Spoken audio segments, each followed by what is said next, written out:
రాష్ట్ర ప్రభుత్వ ఆదేశాల మేరకు అన్ని రైతు కేంద్రాల్లో రైతులకు అవసరమైన అన్ని రకాల విత్తనాలు అందుబాటులో ఉంచినట్లు గజ్వేల్ ఏడీఏ బాబు నాయక్ తెలిపారు. ప్రభుత్వం సూచించిన విధంగా రైతులు సన్నరకం వరి సాగు చేయాలని, అలాంటి పంటలను పండించిన రైతులకు ప్రభుత్వం అందిస్తున్న 500 బోనస్ను సద్వినియోగం చేసుకోవాలని సూచించారు. అలాగే ప్రస్తుత వాతావరణ పరిస్థితులను దృష్టిలో ఉంచుకొని ఆరుతడి పంటల సాగుపై రైతులు ఎక్కువగా దృష్టి సారించాలని కోరారు.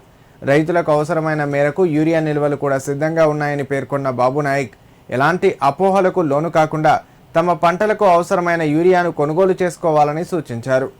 సిద్దిపేట జిల్లా గజ్వేల్ పట్టణంలోని వ్యవసాయ శాఖ కార్యాలయంలో నిర్వహించిన మీడియా సమావేశంలో ఆయన మాట్లాడారు.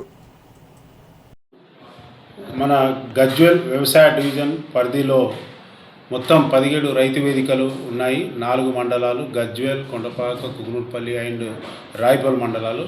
గజ్వేల్లో 8 రైతు వేదికలు, అలాగే కొండపాకలో 3, కుకునూర్పల్లిలో 2 మరియు రాయపల్లో 4 రైతు వేదికలు ఉన్నాయి.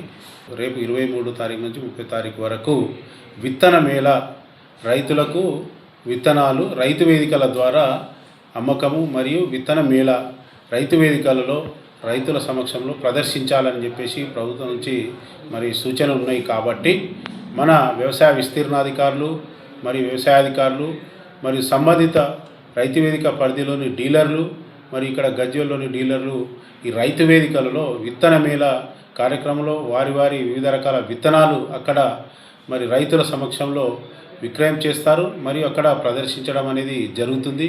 ఇది ప్రభుత్వం యొక్క మరి సూచన మరియు అధికారులందరికీ కూడా ఇన్స్ట్రక్షన్ రావడం జరిగింది. కాబట్టి రైతులందరూ కూడా మండలాల్లోని ఇక్కడ డివిజన్లోని రైతులు అందరూ కూడా మీ రైతు వేదిక పరిధిలో ఉన్నటువంటి రైతు వేదికల ద్వారా పత్తి విత్తనాలు, వరి విత్తనాలు, కందులు కానీ, పెసలు కానీ, మరి మొక్కజొన్న కానీ, ఇంకా ఇతర విత్తనాలు కానీ ఈ రైతు వేదికల ద్వారా కొనుగోలు చేసి